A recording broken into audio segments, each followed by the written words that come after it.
Bonjour à tous, aujourd'hui un nouvel épisode de la série Je construis ma cuisine aménagée. Je vais vous montrer comment j'ai implanté les éléments de cuisine que j'ai réalisés dans un épisode précédent et comment j'ai été obligé de les modifier. Parce que oui, j'ai été obligé de les modifier. Je vous montre. Bonne vidéo.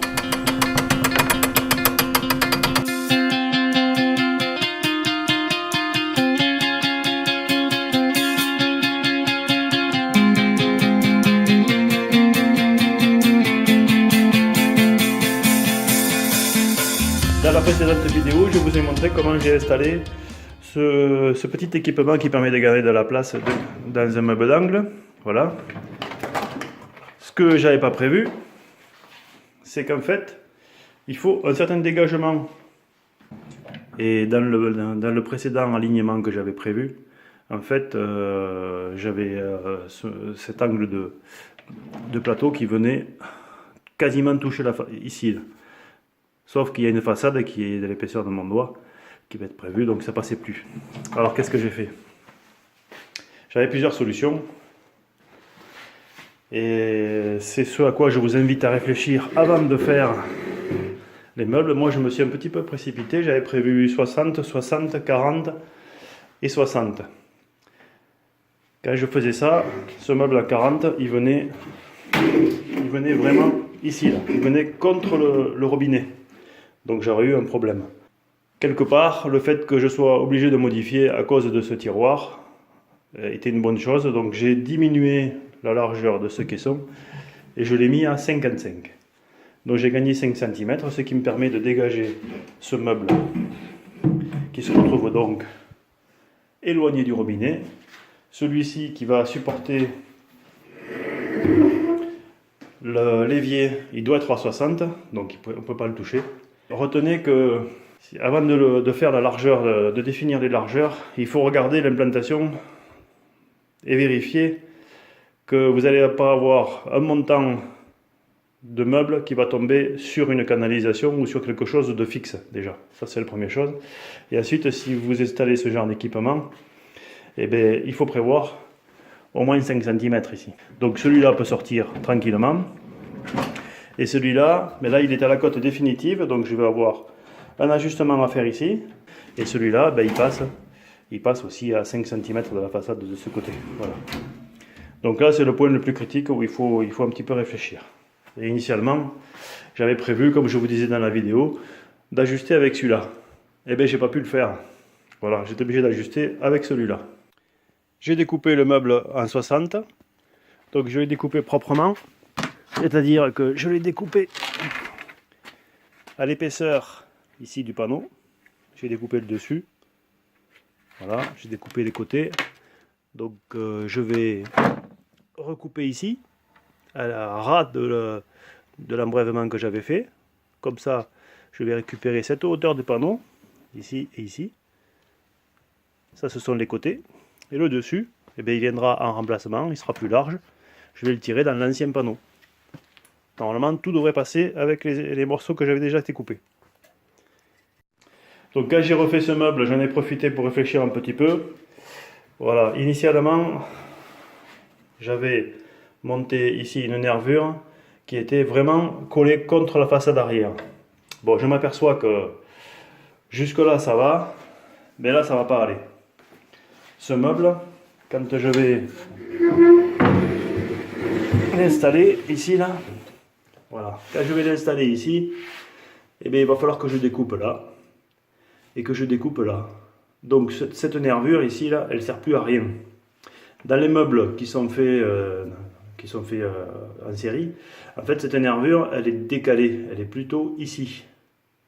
Et ça permet d'avoir une nervure qui reste et d'avoir les canalisations qui vont pouvoir s'encastrer dans le meuble.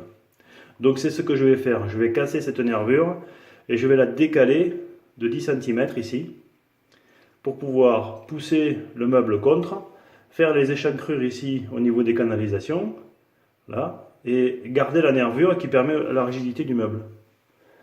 Bon, les tiroirs qui sont pour ces deux éléments en fait, je les ai prévus déjà 5 cm plus petits que les autres.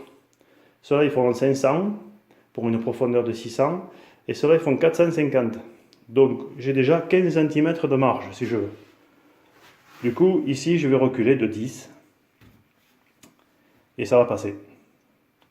Donc ça, je ne l'ai pas prévu au départ.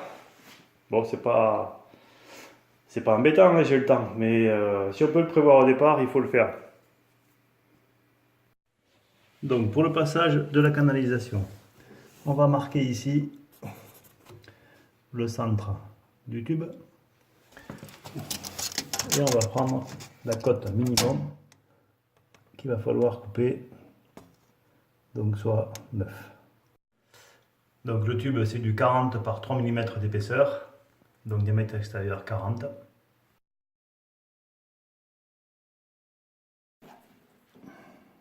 Donc on reporte la trace du centre du tuyau. La cote minimum que l'on va majorer, on va mettre 1 cm de plus. Voilà, c'est pas important. Et ensuite, on va déduire la dimension, le rayon de ça, pour trouver le centre. Donc, ça fait 22. Donc, normalement, le tuyau arrive ici. Moi, j'ai laissé ça comme marge. Donc, je vais mettre la moitié du diamètre, 22, ici. Et je vais donc avoir quelque chose comme ça. Voilà. Et après, je vais couper comme ça. C'est parti.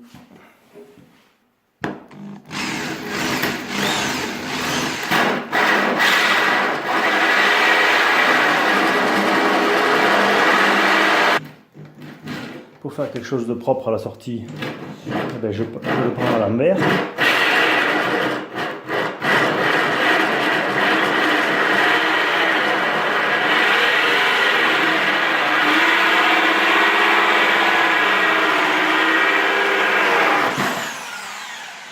Et voilà.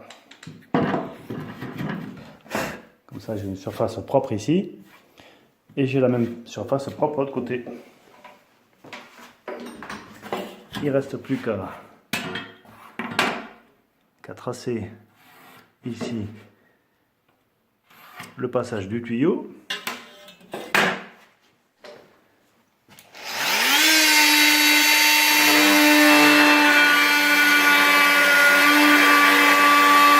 Voilà, c'est terminé. C'est relativement propre. Bon, ça se verra pas, hein, c'est au fond du meuble, mais bon, c'est quand même bien de faire quelque chose de propre. Pour l'alimentation d'eau et l'évacuation d'eau du lave-vaisselle, j'utilise la même fraise de diamètre 44 mm.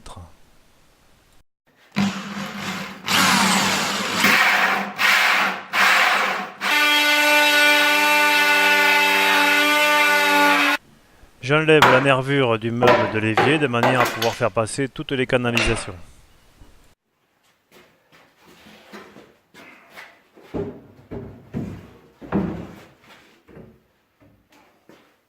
Voilà, donc j'ai commencé par enlever la nervure du fond qui allait me gêner, que j'aurais jamais dû mettre.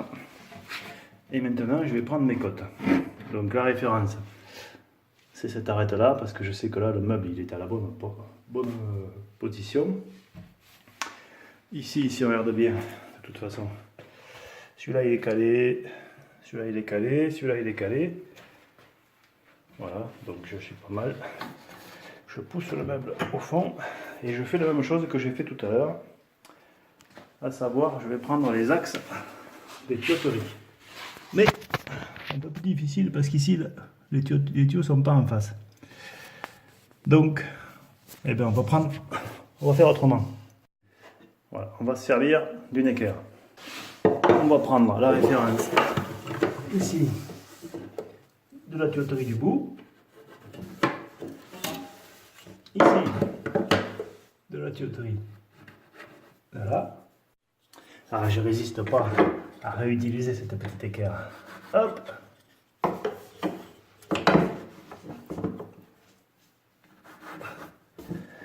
Idéal pour les petits endroits bien encombrés. Donc bien sûr, on prend aussi la cote de profondeur. Ici je suis à 10,5, donc je vais mettre 11. 11. Voilà, là je prends un petit peu de marge par rapport au tracé que j'ai fait pour que le tuyau passe bien. Hop. Hop. Hop. Ici on a dit 11 et ici on a 17. Là je passe en 67 mm.